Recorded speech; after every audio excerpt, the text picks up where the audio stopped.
او کابل نه تر خیبر او شیخ بدین پورې غلیمه پښتون به درته هر ځای کې د لار په سر ولاړ وي دا څو شعرونه رشید احمد صاحب ته ډالۍ تل په نیمو نیمو شپو د یادوم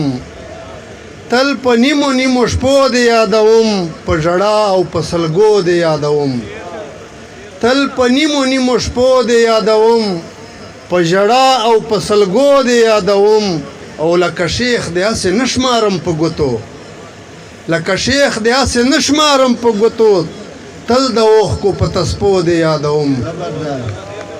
مننه لکه شیخ د هسې نه شمارم په ګوتو تل د اوښکو په تسپو د یادوم او ما انور د زړه نه وځې جانانه په قیام او په سجدو د یادوم په قیام او په سجدو د یادوم او د غزل څو شعرونه خراړ به مې د وینو خود پرهار په سر ولاړ وي خراړ به مې د وینو خود پرهار په سر ولاړ وي جانان چې همیشه راته اغیار په سر ولاړ وي مننه خراړ به مې د وینو خود پرهار په سر ولاړ وي جانان چې همیشه راته اغیار په سر ولاړ وي او حیران یم خپل قاتل ته پس د مرګ ملګرو حیران یم خپل قاتل ته پس د مرګ ملګرو اوس ولې په ژړا راته مزار په سر ولاړ وي حیران یم خپل قاتل ته پس د مرګ ملګرو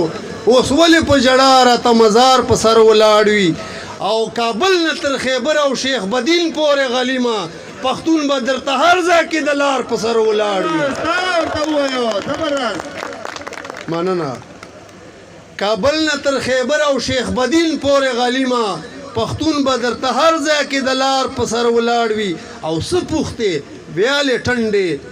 څه پوښتې ویالې ټنډې پازغن غوندې ماحول کې ګل نه ګورې چې څرنګه د خار په سر ولاړ وي څه پوښتې ویالې ټنډې پازغن غوندې ماحول کې ګل نه ګورې چې څرنګه د خار په سر ولاړ وي انور مدام دغه فکر اخستی یم ملګرو پښتون به چې تر څو پورې د دار په سر ولاړ وي پښتون به چې تر څو پورې د دار په سر ولاړ وي ډېره ډېره مننه